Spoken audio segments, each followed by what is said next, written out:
Gua pulang kerja jam 10 malam, gua langsung tidur. Hmm. Nah, yang anehnya gua bisa ngelihat raga gua sendiri, Bang. Dan gua di penjara itu ngelihat orang-orang yang disiksa, Bang. Oh, banyak di situ tuh banyak yang disiksa. Banyak lah, banyak sekali, Bang. Ada yang dicambuk, ada yang dijadiin kuda-kudaan, ada yang kerja rodi. Itu kan, Bang. Yang apalagi yang di Kampung Angga itu ada sosok dulunya gitu kan. Angga juga pernah melihat kan berkepala buntung yang mencari, minta tolong mencari kepalanya.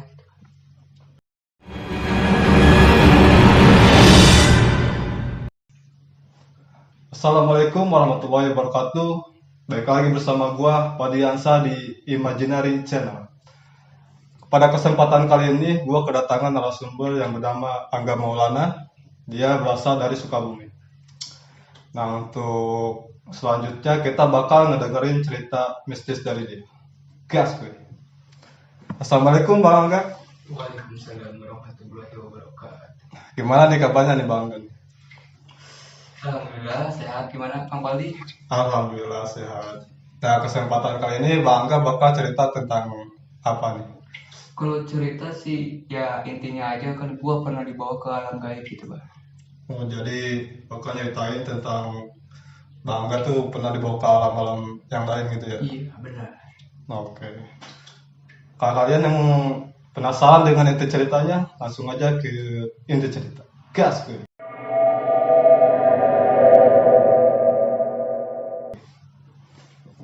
Silakan Bang Angga. Sebelumnya Assalamualaikum warahmatullahi wabarakatuh. Nama saya Angga Maulana. Tempat tinggal saya dari Sukabumi. Asal mula kejadian itu, gua nolongin teman gua. Semenjak itu terjadinya sekitar 4 tahun yang lalu gitu kan, Bang. Gua lagi kerja, itu posisi gua sebenarnya lagi kerja itu, Bang. Sekitar jam 10 pagi gua ditelepon. Bang, bisa bantuin gua nggak? Kan gua merasanya nggak enak kan ya, namanya teman kan butuh bantuan kan, gua nggak nolongin gitu kan. Ya gua bisa, emang kenapa? Papa gua sakit katanya. Nah, kemarin ini kan bulan kemarin ini nggak kenapa-napa, dia sakit bang gitu. Bisa pulang nggak? Nah, gua jam 12 siang langsung gua OTW pulang bang. Gua minta izin bela-belain untuk ngobatin temen Bapak gue dia. ya, bapak temen dia. Hmm. Inti mulanya sih gua terusurin ya. Gua udah nyampe ke tempat lokasinya kan. Iya. Gua lihat itu pandangan si bapak teman gua itu udah polos gitu bang. Dia gimana ya, jiwanya itu udah kayak dibawa kemana-mana gitu kan. Dibaratkan kalau kencing udah dari celana, ya berak juga ya kayak gitu kan. Oh, jadi Bab, udah ya, semuanya tuh di situ ya. iya kakinya juga udah lemas gitu kan bang. Itu baru sakitnya, gua kata temen gua kan ya, itu baru 1 minggu udah kayak gitu bang. Oh, udah 1 minggu dia kayak gitu terus. Iya, sakitnya udah 1 minggu, tapi kayak penyakit parah gitu kan.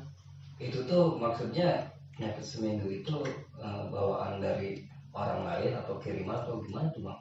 Nah, intinya masih bang, kata teman gua, ya, kan gua tanya-tanya dulu kan ya. Bapaknya tuh dia kerja di sebuah satu proyek pembangunan yang bikin apa namanya perumahan gitu kan bang, tanah kosong gitu kan. Dia itu nebang pohon, namanya pohon apa ya, hanjuang bang, yang di pinggirnya itu ada namanya sumur tua bang. Nah awalnya, nah setelah itu gua 5 menit kemudian gua langsung wiridan kan. Wiridan gua terusuli. Sebenarnya itu tuh gerbang gaib bang. Oh, dekat bawah pohon itu tuh gerbang gaib. Iya, antara gerbang alam gaib dan alam nyata gitu kan bang. Jadi kayak portal gitu ya. Iya benar. Nah gua terusin lagi kan. Si bapak itu sebenarnya mah raganya mah udah dibawa kemana-mana gitu bang. Udah Maksudnya udah dibawa ke alam lain gitu. iya, udah dibawa ke alam lain ya gitu kan. Gua ngebebasin. Gua itu ngebebasin itu mati-matian bang, mati-matian bener gua. Sebisa-bisa gua itu. Maksudnya Bang Angga itu kayak ngelepas raga juga atau gimana? Kalau dibilang melepas raga sih ya enggak sih ya. Tapi gua si hodam gua yang masuk Maksudnya apa dalam dia? iya ke alam itu kan gua dituntun gitu. Nah gua di situ tuh bertarung bang, yang bernamanya jin kolim bang. Jin bener-bener itu jin bandel bang, Sosoknya itu kayak gimana tuh bang? tinggi besar, hitam, dan si bertanduk gitu bang. Nah udah gitu kan gua ngobatin sekian 3 hari yang lalunya, akhirnya bapak dia sembuh gitu kan bang. Nah setelah sembuh itu gua dapat teror-teroran dari si alam gaib itu bang. Oh jadi setelah Bang Angga ngobatin itu selang waktu 3 hari baru si bapak itu sembuh ya? Iya. Tapi habis dari situ malah Bang Angga yang dapet teror. Iya benar. Gimana tuh terornya kayak gimana Bang? Nah gini bang, gua pulang kerja jam 10 malam, gua langsung tidur. Nah yang anehnya gua bisa ngelihat raga gua sendiri bang. Pas Bang Angga tidur tiba-tiba Bang Angga itu mimpi atau apa? Jadi sebenarnya gue bisa ngelihat diri gue sendiri gitu kan. Gue dibawa 3 jin hitam yang bercampur gede bang. Tangan gue dirantai, itu kan bang. Gue dibawa ke alam gaib bang. Gue waktu itu gue di penjara bang. Oh jadi Bang Angga tuh maksudnya pas tidur langsung melihat raga Bang Angga sendiri. Iya, Langsung tiba-tiba ada yang bawa Bang Angga ke alam lain. iya. Gue di kerangkeng bang. Oh langsung kayak di penjara gitu. Iya benar. Gue di penjara, dan gue di penjara itu ngelihat orang-orang yang disiksa bang. Banyak di situ tuh banyak yang disiksa. Banyak lah, banyak sekali bang. Ada yang dicambuk, ada yang dijadiin kuda-kudaan, ada yang kerja rodi, itu kan bang. Jadi diperbudak mungkin ya? Iya mungkin diperbudak. Pada nangis, cewek, cowok. Terus Bang Angga sendiri itu kondisinya kayak gimana di sana? Sebenarnya gue juga ketakutan bang situ. Gue nangis, gue nggak berhenti nangis, dan gue istighfar, dan gue satu ingat dari guru gue. Pernah gue amalin. Nah gue di situ amalan. Dan gue baca ada sekian lah berapa menit. Nah istana itu bergoyang bang. Oh situ mulai bergoyang situ. Oh jadi lu tuh dimasukin ke istana gitu ya? Iya. Itu ada sosok apa aja tuh? Sosoknya sih berupa-rupa gitu bang. Ada yang merupai binatang, ada yang sosok jangkung jin kolim yang benar-benar itu bertaringnya 3 itu bang, sosok hitam. Tapi untuk yang disiksa itu sama kayak kita, kayak manusia biasa gitu. Bener, manusia. Rambutnya juga udah nggak keurus, cuma mengenakan kain putih doang bang, baju dari kain putih. Iya. Terus Bang Angga di situ maksudnya disiksa juga atau gitu? Nah setelah istana itu bergoyang, gua dibawa ke ratu dan rajanya bang. Oh setelah amal yang Bang Angga sebut itu. Iya. Langsung Gua dibawa ke raja dan ratunya. Dan si raja ratu itu bicara sama gua bang, gini, kenapa lu ngobatin orang yang sudah merusak pagar gaibnya gitu, gerbangnya gitu bang. Kalau di barat yang pingin tahu gerbangnya itu tinggi tangkal kelapa gitu bang, itu gerbangnya. Ke istananya itu ada jarak 20 meter. Kalau di perkiraan gua jaraknya 20 meter. Dan ratusan jin di situ bang. Oh, sampai yang ngejaga tempat itu mungkin. Iya. Dan si ratu itu bicara, kenapa lu mau ngobatin si bapak itu kan, yang sudah merusak dia kan, itu kan istananya. Dia itu harus menebus kesalahannya, mau dijadikan tumbal gitu kan. Oh jadi kondisi bapak itu harusnya udah jadi tumbal gitu. Iya. Oh berarti kesambat gitu mungkin ya? Iya, karena mungkin dia rajin ibadah kan, jadi kuat gitu kan. Jadi kehalang lah sama ibadah. Iya benar. disiksa lah, bahasanya siksa dulu sama dia gitu kan. Terus? Nah setelah itu gue akan ngelawan kan, hai para jin, jangan pernah mengganggu kehidupan manusia, kita itu berbeda alam gitu kan. Ya namanya juga manusia cuma bisa mendengar, tidak bisa melihat gitu kan, kecuali punya kelebihan gitu kan. Nah si jin itu nggak terima bang, jadi intinya mah gue itu mau dijadiin tumbal sama dia, mau dijadiin perbudak dia, mengganti si bapak itu. Oh, karena Bang Angga udah nyelamatin bapak itu, malah Iya. Bang Angga sendiri yang mau dijadiin tumbal. Iya kena imbasnya. Nah di situ gue nangis bang, gue istighfar, gue dicambuk bang, dicambuk, iya sampai merah bang. Nah setelah itu gue amalin lagi. Nah, tiba-tiba ada sosok cahaya putih, nenek-nenek dua, yang satu di kursi roda, yang satu lagi enggak, bawa tongkat doang gitu bang, dan mau bebasin hodam-hodam yang angga gitu. Nah di situ Kamu kami sebelum itu kodam yang Bang Angga punya tuh di kerangkeng juga, di penjara juga atau gitu? di kerangkeng bang. Kalau diibaratkan ilmunya sih ya jauh lah bang. Tuh, ilmu hodam angga dengan ilmu si para jin-jin kolim itu lebih besar karena dia itu berbanyak gitu kan. Habis dilepasin itu gimana? Nah setelah itu angga bertarung bang dengan asma-asma Allah dengan sebisa-bisanya, karena angga percaya itu kan di dalam diri angga bahwa angga itu mengobati seseorang itu karena ikhlas, dan di diri angga itu ada pelindung karena Allah kan gitu kan. Nggak terus asma Allah. Nah, setelah itu tuh goyang bang istana, goyang, dan para si dayang-dayang jin-jin itu pada teriak bang, goyang. Itu tuh kan banyak nih, dari pasukan mereka tuh banyak. Terus dari Bang Angga juga maksudnya banyak pasukannya atau gimana? Jadi dia nggak bisa mendekat gitu bang. Oh, gak bisa buat nyerang gitu? Iya, mungkin karena ya niscaya Allah kan ya, belum takdirnya bang Angga meninggal gitu kan. Ya, nah Angga dihalang gitu kan, dia menyerang juga susah gitu bang, istana juga udah goyang gitu. Dan akhirnya Angga itu dilempar bang. Oh, tiba-tiba Bang Angga dilempar? Iya, dilempar sama sosok hitam, tinggi badannya gede. Mungkin algojonya kali ya. Kalau dibilang algojo sih kayak mah bukan sih bang, dia menyebutnya si raja itu adalah panglimanya. Oh, panglima dari apa istana itu? Iya, panglimanya bang. Setelah dilempar maksudnya gimana tuh? Nah gua itu kata orang tua ya, sebelum gua dilempar, gua itu udah koma 3 jam bang. 2,3 jam? Iya, minut tadi ada, detak jantung nggak ada bang, tapi napas gua bang gitu bang. Terus kondisi keluarga Bang Angga sendiri gimana tuh?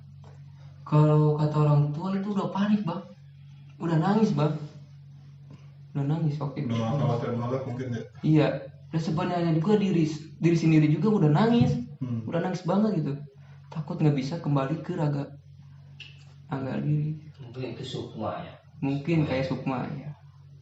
Jadi setelah itu habis dilempar itu Bang Angga bisa balik lagi ke tubuh Bang Angga? Nah pas angga dilempar itu,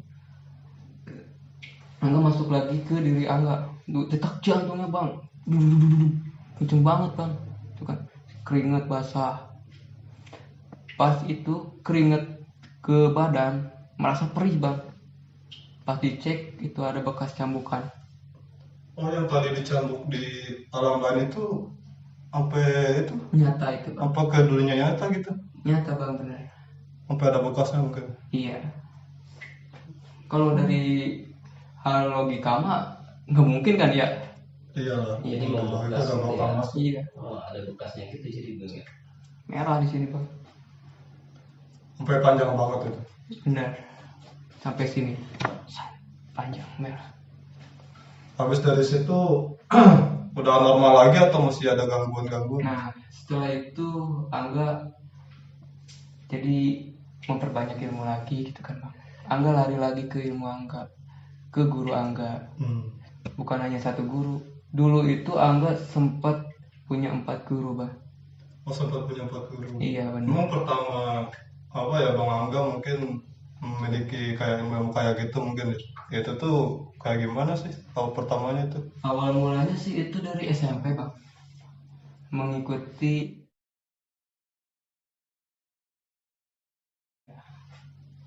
Itu sampai bisa punya ilmu kayak gitu gimana tuh? Ilmu Nah. apa yang dipelajari banget? Dari 20 orang itu, Angga itu termasuk yang lolos 10 orang. Angga mempelajari sebenarnya dulu ilmunya pemacan bang. Oh, pemacan mungkin Iya, keterangannya. pemacan gitu kan.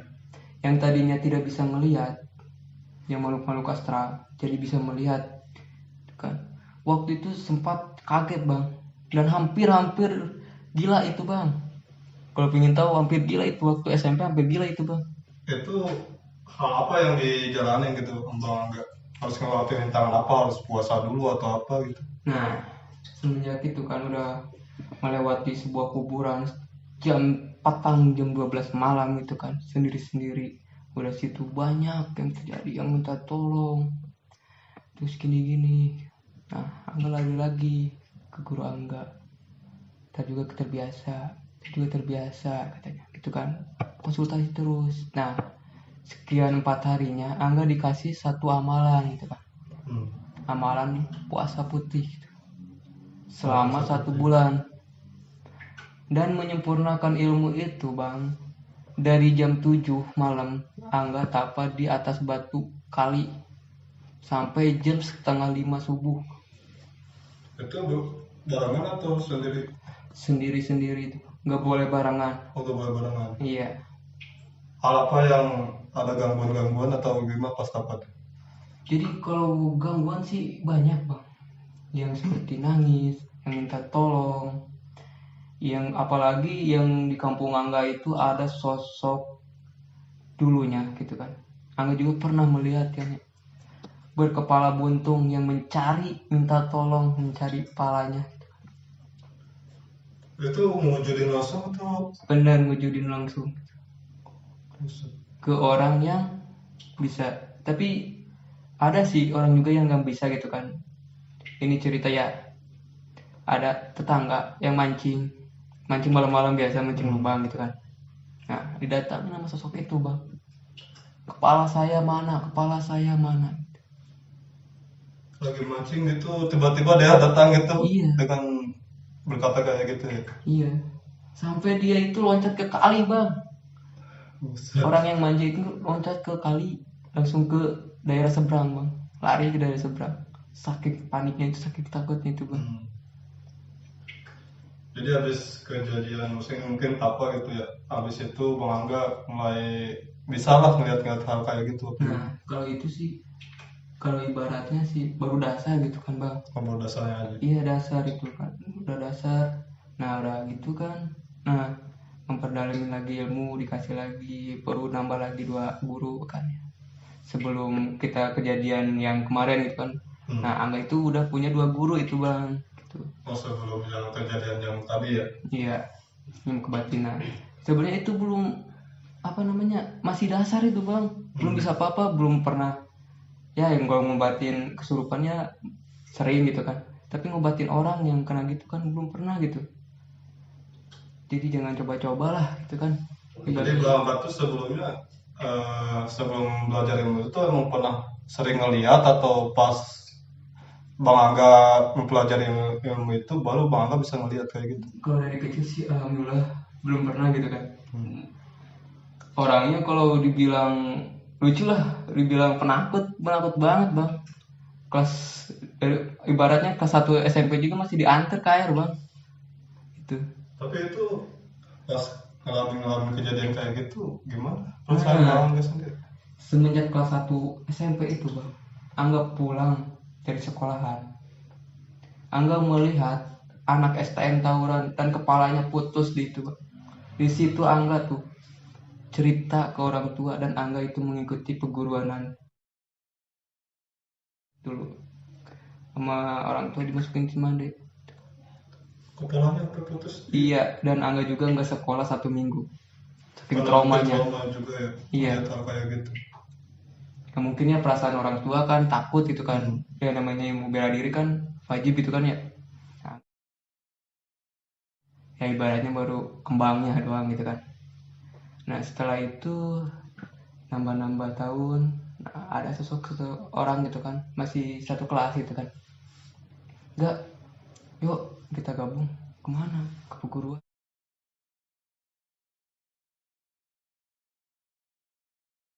Oh, ini perguruan pencaksilat gitu kan, tapi dia melaksanakannya dari jam setengah 7 sampai jam 11 malam. Sedangkan posisi paginya kan sekolah. Orang tua juga nggak tahu itu bang, Angga itu berguru. Yang taunya Jadi mungkin Bang Angga karena kejadian yang tadi gara anak STM mungkin ya sampai kepalanya putus kayak gitu, jadi mutusin buat mempelajari ilmu kayak gitu. iya buat jaga-jaga doang gitu kan. Tapi ke apa kan kalau misalkan saya gitu kan, kalau misalkan melihat hal-hal kayak gitu pasti kan trauma atau apa, takut atau apa gitu. Nah, otomatis kan untuk Bang Angga sendiri kalau misalkan udah melihat kayak gitu kan itu pertama kali juga mungkin buat Bang Angga kan. Iya, Gimana sih kayak mental Bang Angga atau perasaan Bang Angga eh, pertama kali lihat hal-hal kayak gitu gitu. Otomatis kan pasti sering banget ditampakin sosok-sosok kayak gitu kan. ya. Sebelumnya sih saya udah ngomong kan ya. Saya orangnya penakut itu bang. Saya terus konsultasi ke guru saya. Kenapa sih saya bisa gini? Dan telinga saya tuh selalu mendengar bisikan-bisikan gitu, minta tolong, yang nangis gitu kan.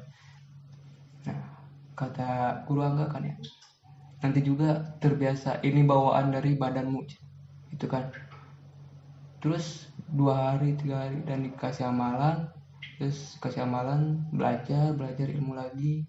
Dan di situ tuh Angga hampir sempat mau gila bang, ngomong sendiri. Dan sempat Angga itu waktu kejadian Angga tidur, Angga ada yang nyeret anak kecil di rumah bang. Ngomong sendiri itu maksudnya emang ngobrol sendiri atau emang ada yang diajak ngobrol gitu? Nah itu si sosok anak kecil itu. Oh, Nah sampai orang tua itu membawa Angga ke suatu kiai. jadi kayak di rukiah gitu mungkin. Nah mungkin di rukiah, tapi tetap saja gitu kan. Kan ini udah daging kan, udah jadi daging gitu kan.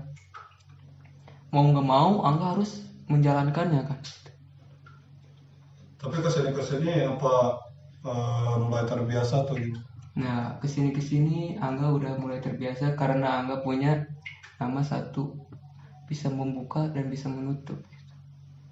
Bisa melihat dan bisa menutupnya lagi gitu. Iya, cuman yang namanya indra telinga masih ada. Sebelum Angga membuka mata batin Angga, dari telinga dulu. Udah ngerasain, udah kedenger lah. Iya, baru Angga membuka. Itu mungkin awal mula belajar sampai ngobatin itu coba-coba mungkin bang ya. Jadi imbasnya abang itu langsung ke alam lain. Nah, kalau ngobatin sih benar itu. Baru pertama kali ngobatin orang sakit itu bang. Sebenarnya ya kalau dibilang ini mah, iya masih Ya, dasar. Iya. Apa gitu mungkin ya. Iya, ya cuman gak tega kan gitu, temen sendiri nggak dibantuin gitu bang, gitu kan. Tuh. Tapi habis kejadian itu apa Bang Angga tetap sampai di situ buat ngobat-ngobatin orang atau masih berlanjut? Nah, di situ Angga niatnya satu,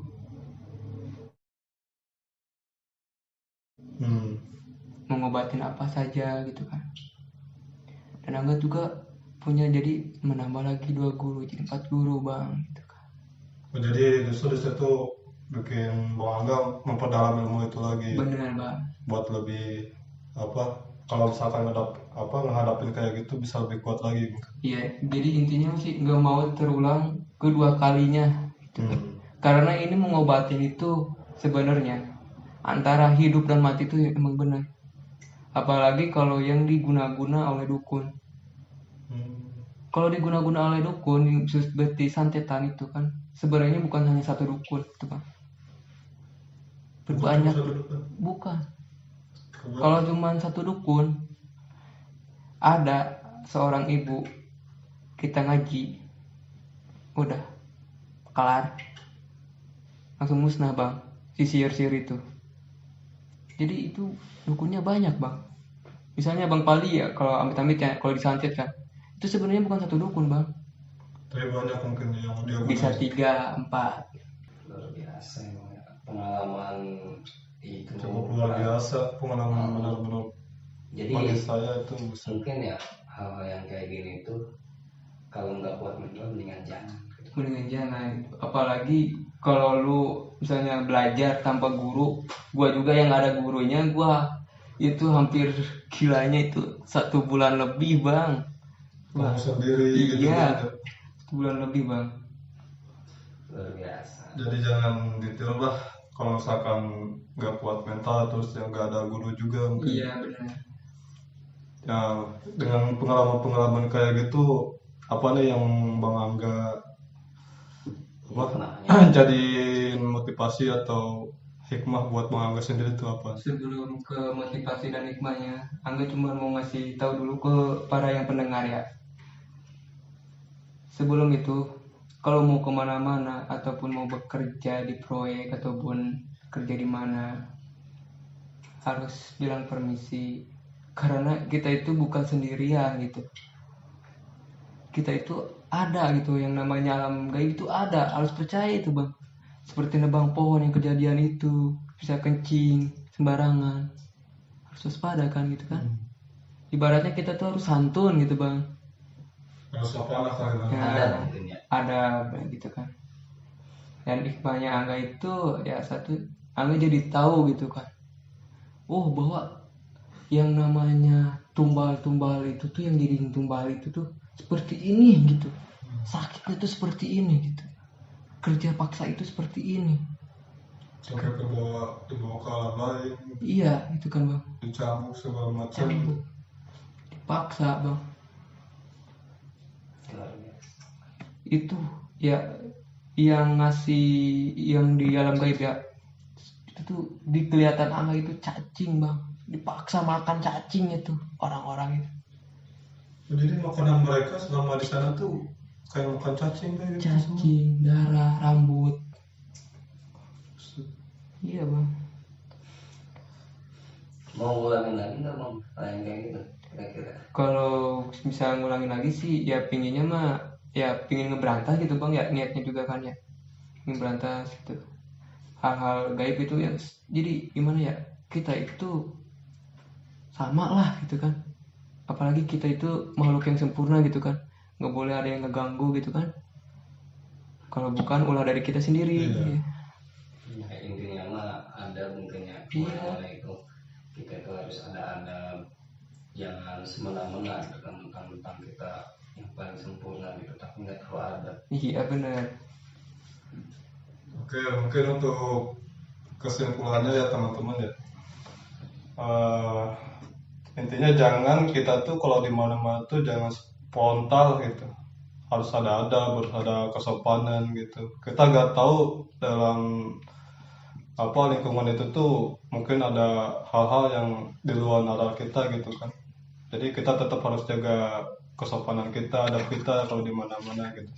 Terus untuk yang misalkan ilmu kalian yang belum cukup gitu, ya sebaiknya kalian jangan mencoba-coba gitu kan. Apa yang kata Bang Angga bilang tadi kan, bisa sampai kayak gitu dibawa ke alam lain gitu kan, itu bakalan apa ya, membuat celaka buat kalian juga gitu. Intinya ngejaga diri, harus lebih hati-hati lagi dalam bertindak gitu kan. Nah untuk kesempatan kali ini cerita itu mungkin sampai sini ya Bang Angga ya. Oke, terima kasih untuk kalian yang nonton. Tetap dukung channel ini, Imaginary Channel. Jangan lupa subscribe, like, and comment, share sebanyak mungkin. Gas gue.